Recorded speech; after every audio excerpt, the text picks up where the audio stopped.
Kapolri minta Satgas Nemangkawi tak kendor perangi KKB.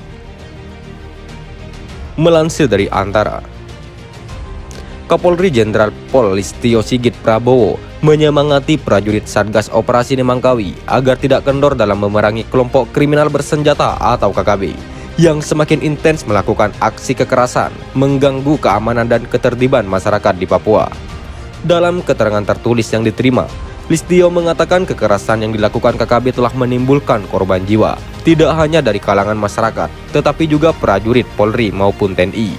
Tentunya saya terus memberikan motivasi kepada seluruh anggota yang melaksanakan tugas di Papua untuk terus bersemangat dan tidak boleh kendor dengan peristiwa yang terjadi, kata Listio.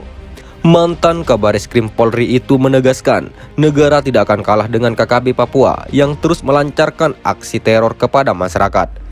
Ia pun memerintahkan kepada seluruh jajaran Satgas Nemangkawi untuk tidak gentar melakukan pengejaran terhadap kelompok kriminal bersenjata tersebut.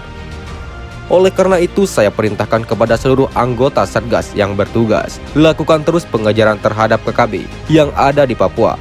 Terus berjuang, negara tidak boleh kalah, ujar Listio. Jenderal Bintang 4 itu menegaskan Satgas Nemangkawi harus terus maju memberangus KKB. Keberadaan KKB, lanjut dia, telah meresahkan, terlebih KKB tidak pernah pandang bulu dalam melancarkan serangan terornya. Kami semua tahu bahwa korban dari KKB tidak hanya anggota TNI Polri, namun juga masyarakat sipil seperti guru, pendeta, tukang ojek, anak-anak sekolah, kemudian asrama sekolah yang dirusak, pengerusakan juga perumahan milik masyarakat, ujar Listio. Mantan Kapolda Banten ini pun berharap TNI Polri terus melakukan perjuangan dan melakukan langkah terbaik untuk menumpas tuntas KKB. Listio juga memastikan seluruh pimpinan TNI dan Polri bakal siap memberikan dukungan terbaik. Lakukan perjuangan, lakukan langkah terbaik yang bisa saudara-saudara semua laksanakan. Dan kami pimpinan Polri dan seluruh jajaran yang ada di Polri siap untuk mensupport apapun yang diperlukan dalam rangka melakukan penegakan hukum di Papua, ungkap Listio. Sementara itu, Kapolri juga memberikan kenaikan pangkat terhadap 3 personel kepolisian yang menjadi korban dalam baku tembak dengan KKB. Dalam baku tembak TNI Polri dan KKB diketahui 3 personel kepolisian menjadi korban, salah satunya diantaranya meninggal dunia, sedangkan 2 lainnya mengalami luka tembak. Oleh karena itu, dalam kesempatan ini, kami selaku pimpinan Polri juga memberikan reward terhadap 2 prajurit tersebut, yaitu kenaikan pangkat luar biasa dan kesempatan untuk mengikuti prioritas pendidikan, ujar Listio. Kapolri juga menaikkan pangkat terhadap personel Brimob Brada Ikomang Wiranata saat baku tembak dengan kelompok kriminal bersenjata atau KKB Papua, pimpinan Lekagak Telenggen. Polri telah kehilangan kembali salah satu patriot kita yang kemarin telah berjuang dalam melaksanakan kegiatan pemberantasan KKB di Papua. Tentunya saya selaku pimpinan Polri mengucapkan duka cita yang mendalam terhadap gugurnya salah satu putra terbaik kami, kata Listio.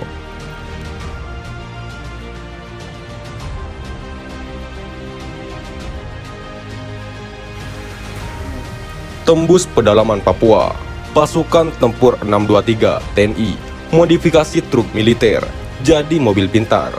Melansir dari FIFA, prajurit TNI dari Satuan Tugas Pengamanan Perbatasan RIPNJ Batalion Infanteri 623 Bakti Wira Utama baru saja berhasil menciptakan inovasi baru di bidang pendidikan dan kesehatan di pedalaman Papua Barat. Jika Anda mengira prajurit TNI yang dikerahkan dari berbagai penjuru Nusantara ke Papua adalah untuk angkat senjata menumpas kelompok separatis teroris atau KST-OPM, penilaian itu tentang salah. Pada dasarnya, pengerahan pasukan ke wilayah Papua adalah untuk membantu meringankan beban hidup masyarakat Papua yang selama ini pembangunannya tertinggal jauh dari daerah lain di Indonesia.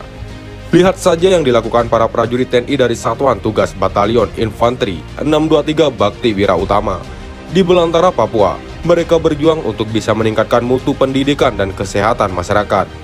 Bahkan pasukan andalan dari Komando Daerah Militer Kodam ke-6 Mula Warman harus merelakan kendaraan angkut prajurit untuk dijadikan membawa kebutuhan masyarakat. Berdasarkan siaran resmi Yonif 623 BWU yang diterima FIFA Militer, truk angkut prajurit itu dimodifikasi untuk dijadikan mobil pintar dan mobil sehat. Komandan Satgas Pamtas Kewilayahan Yonif 623 BWU, Letkol Infanteri Dimas Yama Putra, bersama dengan anggota Poskotis berinovasi dengan memanfaatkan sarana mobil truk untuk membawa buku-buku pelajaran serta obat-obatan yang dimiliki, tulis penerangan Satgas Yonif 623 BWU. Truk-truk militer TNI Angkatan Darat itu disulap jadi mobil pintar dan mobil sehat agar prajurit TNI bisa menembus berbagai wilayah terpencil di sekitar Kabupaten Maibrat, Papua Barat, yang selama ini terkenal sulit dijangkau oleh kendaraan jenis lain. Salah satu wilayah yang telah berhasil ditembus mobil pintar dan mobil sehat yang diberi nama Truk Membangun Papua atau Banua untuk masyarakat cerdas Papua ceria adalah Kampung Kocuwer, Distrik Aifat Utara. Truk Banua untuk match pace ini memiliki kemampuan untuk bergerak di medan yang sulit dan cukup berat sehingga mampu menjangkau kampung yang berada di pedalaman, tulis Yonif 623 BWU. Di Kampung Kocuwer, truk hasil modifikasi itu diparkir, lalu di sampingnya didirikan tenda, dan di tenda inilah prajurit TNI membuka kelas belajar untuk anak-anak. Sedangkan pelayanan kesehatan untuk masyarakat digelar dengan memanfaatkan sebuah gubuk beratap rumbia yang ada di kampung itu. Saat truk itu tiba, masyarakat menyambutnya dengan sangat senang, sebab baru kali ini masyarakat bisa menikmati berbagai sarana pendidikan dan kesehatan tanpa harus jauh-jauh ke kota. Tenda belajar pun ramai didatangi anak-anak dengan dibimbing prajurit TNI. Anak-anak diajarkan membaca, menulis dan menggambar. Sedangkan di gubuk rumbia dipenuhi masyarakat yang ingin memeriksakan kondisi kesehatan tubuhnya, dan banyak juga yang sengaja datang untuk berobat. Antusias anak-anak dan masyarakat di Kampung Kocuwer tampak sangat tinggi untuk membaca dan belajar, juga untuk berobat. Dengan adanya truk Banua untuk MySpace, ini diharapkan dapat membantu memberikan ilmu dan meningkatkan kesehatan bagi masyarakat, terutama anak-anak di wilayah Maibrat, tulis Yonif 623 BWU. Tokoh masyarakat kampung dan kepala distrik Aifat Utara, Filipus, sangat bangga atas apa yang telah dilakukan pasukan dari Kalimantan Selatan itu. Mereka tak henti-henti berterima kasih karena telah memberikan pelayanan pendidikan dan kesehatan sukarela kepada masyarakat. Sekian dan terima kasih. Jika ada salah kata, kami mohon maaf. Jangan lupa like, komen, dan subscribe.